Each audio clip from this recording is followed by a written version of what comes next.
नमस्कार दोस्तों। आप आए हो लाइव डिस्कवरीज के चैनल पे, तो चलिए आपकी लाइफ में एक नई चीज़ की डिस्कवरी करते हैं। आज की इस वीडियो में मैं आपको एक कहानी सुनाऊंगा। ये कहानी राजाओं के ज़माने की है। बेशक थोड़ी पुरानी ज़रूर है, लेकिन आपके बहुत काम की है। आपको लाइफ में ये कहानी बहुत कुछ सिखाएगी और आपको बहुत ज़्यादा इंस्पायर करेगी। तो चलिए वीडियो को स्टार्ट करते हैं। एक बार एक राजा हुआ करते थे। अब राजा का नाम तो आपको मैं नहीं बताऊंगा, आपको उनकी मैं पूरी कहानी सुनाता हूँ। नाम आप खुद पता कर लेना और कमेंट में सभी को बता देना। तो आते हैं वापस राजा की कहानी पे। वो राजा काफी सत्यवादी और काफी सच्चे वचनों वाला राजा था। अपने धर्म के लिए और अपने वचन को पूरा करने के लिए वो अपनी जान की भी परवाह नहीं करते थे। एक बार उन्होंने जिसे वचन दे दिया, जो वचन दे दिया, उसको पूरा करने के लिए वो अपनी जान भी अगर उन्हें देनी पड़ी तो वो उसके लिए भी घबराते नहीं थे। उस राजा की काफी ज्यादा दुनिया भर में प्रशंसा होने लगी और प्रशंसा होते होते ये देवलोक तक पहुंच गई। और देवों के राजा इंद्रदेव भी उस राजा से बहुत खुश थे और वो उसे इंसान से देवता का पद देना चाहते थे। तो एक दिन देवलोक में राजा के बारे में बातचीत होने लगी, तो वहीं पे एक ऋषि थे जो कि राजा से थोड़े खुश नहीं थे और उन्होंने कहा कि मैं एक बार राजा की परीक्षा लेना चाहूंगा। तो सभी देवता और इंद्रदेव भी मान गए, तो सब मान गए। उसी रात राजा को सपना आया और सपने में एक ऋषि उसके दरबार में आए और उन्होंने उससे दक्षिणा मांगी। और दक्षिणे में उसने पूरा राज राजा से मांग लिया, लेकिन राजा हंसते हंसते पूरा राज उसको दे देते हैं। लेकिन फिर राजा सुबह उठते हैं तो वो देखते हैं कि ये तो एक सपना था। फिर अगले दिन जब राजा अपने दरबार में बैठे थे तो एक ऋषि उनके दरबार में आए और उन्होंने राजा से दक्षिणा मांगी। राजा ने वचन दिया कि आप जो भी दक्षिणा मांगोगे मैं आपको दूंगा। और उस ऋषि ने राजा से पूरा उसका राज मांग लिया। राजा ने खुशी खुशी उस ऋषि को राज दे दिया। अब ऋषि ने उससे दक्षिणा मांगी। पहले के जमाने में ऐसा हुआ करता था कि कुछ भी दान देने के बाद आपको दक्षिणा देना पड़ता था। तो राजा ने बोला कि मैंने तो आपको अपना सब कुछ दे दिया, अब तो मैं एक सामान्य नागरिक हूँ, मैं दक्षिणा कहाँ से दूंगा। तो वो ऋषि काफी क्रोधित हो गया और उन्होंने बोला कि तुम वापस ले लो, मुझे तुमसे कुछ दक्षिणा नहीं चाहिए, कुछ राज्य नहीं चाहिए तुम्हारा। तो राजा ने बोला, ऋषिवर क्रोधित मत होइए, मैं तो अभी एक सामान्य नागरिक हूँ, लेकिन अगर आप मुझे कुछ दिन की मोहलत दे तो मैं आपको जरूर से दान दक्षिणा दूंगा। तो राजा ने उनसे कुछ समय का वक्त मांग लिया और वो अपनी पत्नी और बच्चे के साथ उस नगर छोड़ के चले गए। ऋषि ने राजा से 1100 मुद्रिकाएं दक्षिणा में मांगी थी। अब राजा दिन रात मेहनत मजदूरी करने लगा। अपनी बीवी बच्चों के साथ नगर नगर घूमता, दिन रात काम करता और मुद्रिकाएं इकट्ठा करता।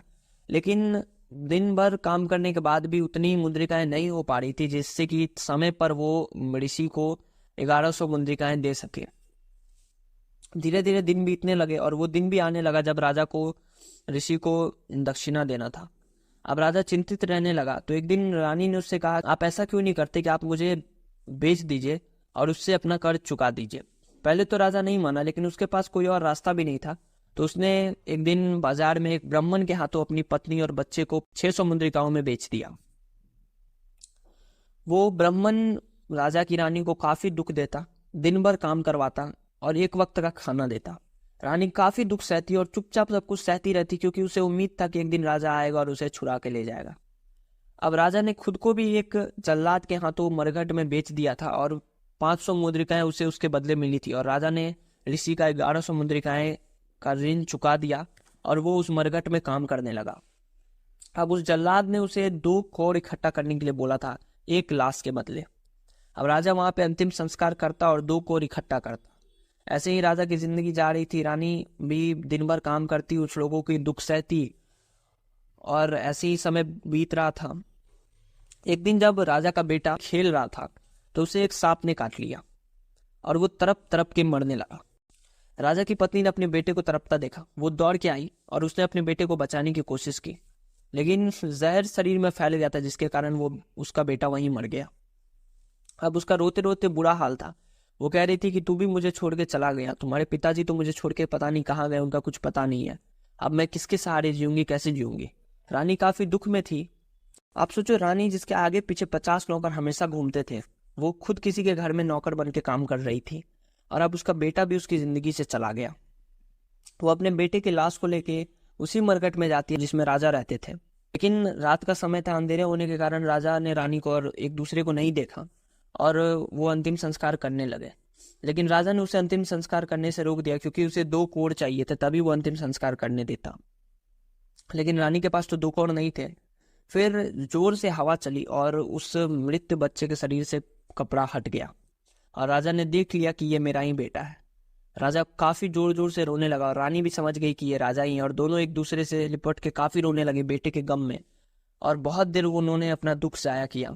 लेकिन जब फिर अंतिम संस्कार करने की बारी आई तो राजा ने उसे मना कर दिया और उन्होंने बोला कि जब तक तुम मुझे 2 कौड़ नहीं दोगी मैं ऐसे अंतिम संस्कार करने नहीं दूंगा।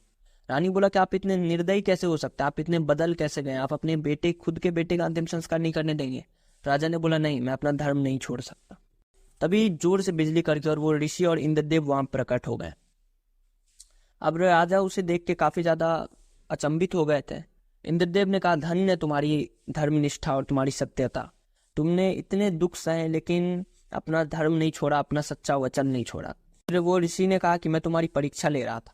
तो राजा ने बोला कैसी परीक्षा? तो इंद्रदेव ने जवाब दिया कि मैं तुम्हें इंसान के पद से देवता का पद देना चाहता था, लेकिन ये ऋषिवर तुम्हारी परीक्षा लेना चाहते थे, इसीलिए ये सब तुम्हारी परीक्षा हो रही थी। तो फिर इंद्रदेव ने उसके बेटे को जीवित कर दिया और उसने रानी को भी काफी ज्यादा सराहाया और कहा कि आप धन्य हैं, आपने इतने दुख सहे, इतना दर्द सहा, इतनी तकलीफ सही, लेकिन कभी भी आपने अपना धर्म नहीं छोड़ा, आपके पति ने धर्म नहीं छोड़ा। और पूरा राजपाट, उसका बेटा, सब कुछ राजा को लौटा दिया और उसे देवता का पद भी दे दिया गया। आपको इस कहानी से क्या सीखने को मिला? इस कहानी से सीखने के लिए तो बहुत कुछ है, लेकिन एक वर्ड में अगर आपको इस पूरी कहानी का सार मैं आपको बताऊं तो वो ये है कि problems are the part of life. मैं आपको ये सिखाना चाहता हूँ, ये समझाना चाहता हूँ कि प्रॉब्लम्स लाइफ का एक पार्ट है। ऐसा कोई इंसान नहीं है जिसकी जिंदगी में प्रॉब्लम्स नहीं है। और आपको ये समझना होगा, ये अपने माइंड में फिट करना होगा कि प्रॉब्लम्स लाइफ में आती रहेंगी। आप जिस लेवल पे चले जाओ, कहीं चले जाओ, प्रॉब्लम्स आपका पीछा कहीं नहीं छोड़ेंगी।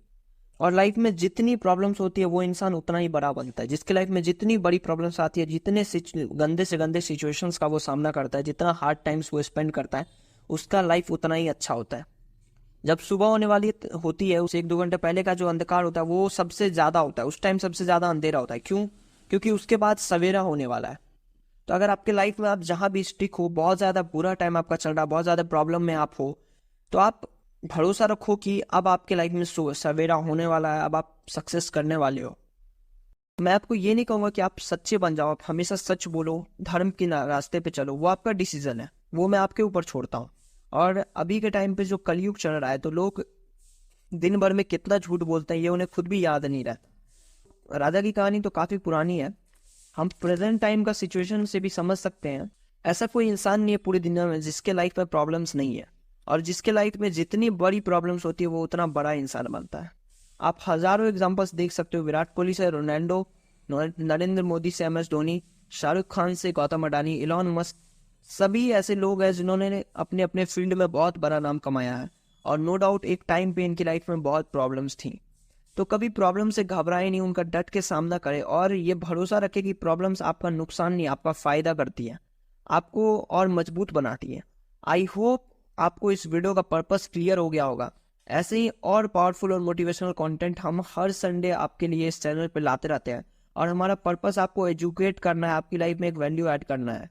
आप हमारे इस सफर में हमारे साथ जुड़ सकते हो। आपको बस इस वीडियो को लाइक करना है, चैनल को सब्सक्राइब करना है और अपने दोस्तों के बीच शेयर करना है। चैनल को सब्सक्राइब करके बेल आइकन प्रेस कर दें, क्योंकि नेक्स्ट संडे को जब हमारा वीडियो आएगा तो सबसे पहले नोटिफिकेशन आपके पास जाए। हम ऐसे ही पावरफुल वीडियो के साथ दोबारा लौटेंगे। जय हिंद, जय भारत।